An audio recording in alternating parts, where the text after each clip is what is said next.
transcript of the James Hill trial. They mentioned the towel, they introduced it as evidence, and still there was no effort made to test it. Oh, well, and the jury didn't ask any questions about that? No, no.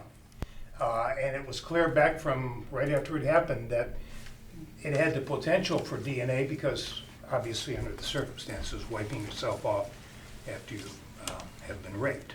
Yeah. So we pushed it. One of the tells that our client was innocent was when we asked him, well, these guys asked him, whether he had any objection to it. He was very casual about it, not in the slightest.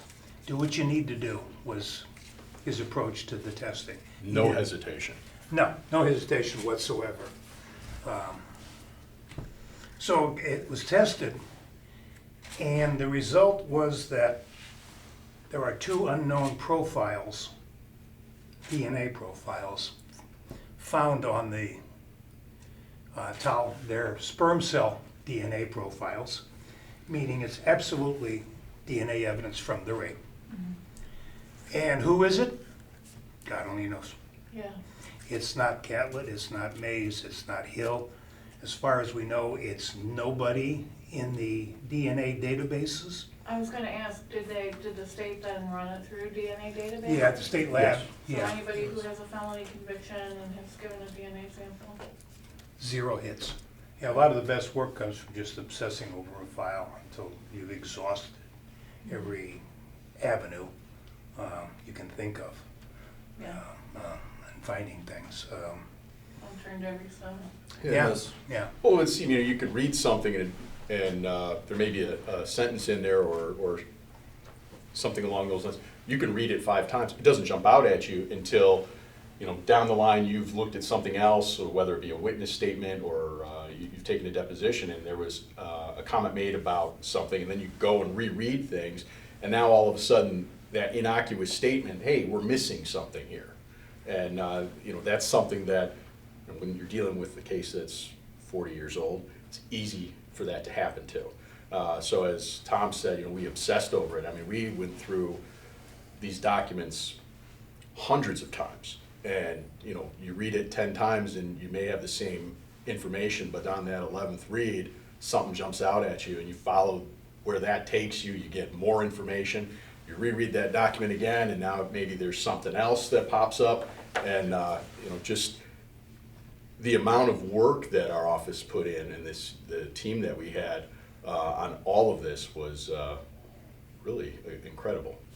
What caught our attention in the descriptions was the description of the first person to enter the Holiday Inn who pretended for a minute to be interested in renting a room was jean jacket, dark complexion, left-handed.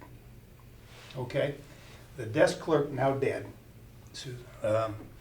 said that she noticed that when he did up with the gun, he did so with his left hand. Okay? Nobody is going to use their offhand to wield a weapon. You're going to use your dominant hand. So, because that robber was left-handed, that what makes him one of 12 or 15% of the population. It's a nice narrowing factor. Mm-hmm. So you can see the cops when they ask the rape victims. The front seat rapist said her rapist wore a jean jacket, mm-hmm. dark complected, and was left-handed. So we're operating on the very reasonable assumption that the front seat rapist was the first robber into the Holiday Inn. The reason the front seat, the observant woman, the reason she noticed that was initially he lit a cigarette for her and he reached over as driving the car, he reached over, okay. And being an ex-smoker, I know you're not going to fumble with your offhand with the lighter, you're going to use your dominant hand. And the other thing she remembered was he wore a wristband on his right hand. I don't know what it's like for women, but men, Casey's right-handed, so he's wearing his watch on his off arm. Mm-hmm. So between the two factors, it was pretty clear that the front seat rapist was left-handed. Okay, as was the first person into the Holiday Inn. Now, when we talk about the front seat rapist, which case is that? That would be the bottom Yes. right. The hitchhiker. Hitchhikers. He raped the victim with the initials TD. Okay, so, TD. so there's two men in that car? Yes. And two women, so there's the front seat and then the back seat. Correct. Got it. Okay. Correct. Yeah. After she got raped, the front seat rapist, TD, she's the one who said, give me something to wipe off with. The back seat rapist gave a white towel, and she said she wiped herself off and threw it on the floorboard. Yeah. That's how it ended there. But, I mean, it's pretty clear that her rapist was the first robber in. Okay. So we're looking, which one of these suspects is left-handed? None of them. Not None Not of them. Catlett, not Hill. Not Gatlett, not Hill, not Mays, nobody. It's like a fact that got memory hold, okay, just forgotten about. You know, I can't explain why it became an inconvenient fact, and so therefore was discarded, but and I don't know that you know this, I was involved in this case as a prosecutor. Were you? Yeah. In 1980, from 80 to 89, I was kind of the office liaison to the department, Hammond Police Department, Uh-huh. for updates on the case. They never tried to file it, so I mean, I didn't have an intimate knowledge of the case, but you know, they would keep me updated on it.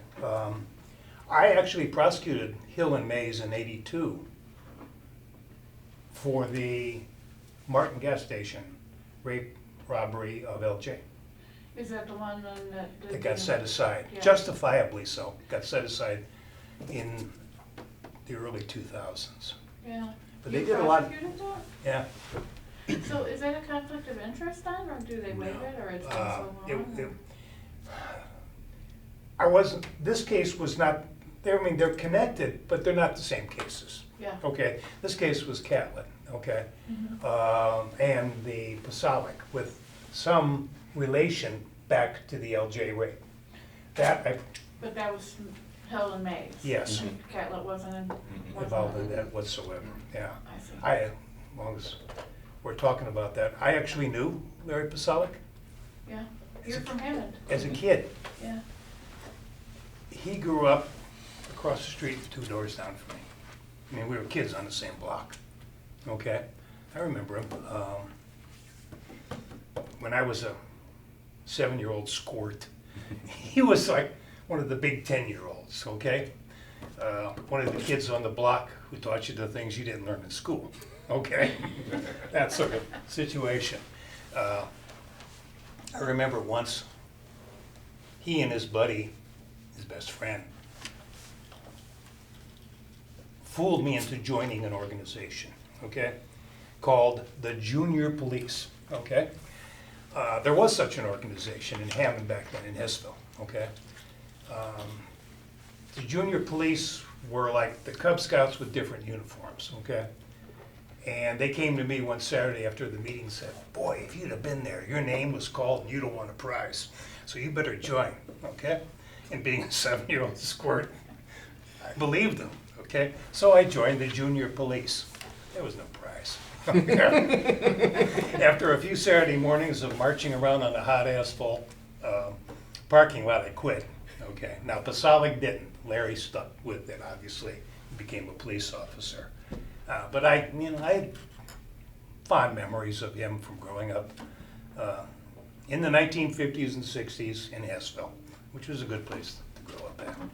So, yeah, I knew him, which is why when he was killed, I kind of volunteered to be the liaison, you know, and keep tabs on how the case was going, you know. Yeah. When was the first time the case was filed? Was it 2012? 2012? Yeah, it was never filed till then. They never even attempted to file it in the 80s when I was still with the prosecutor's office. I guess you could say I'd have been honored to prosecute the people who actually killed Larry Pasalic. But given the way things went, I never had that chance, and to this day, no one has had the chance to prosecute the people who actually killed Larry Pasalic.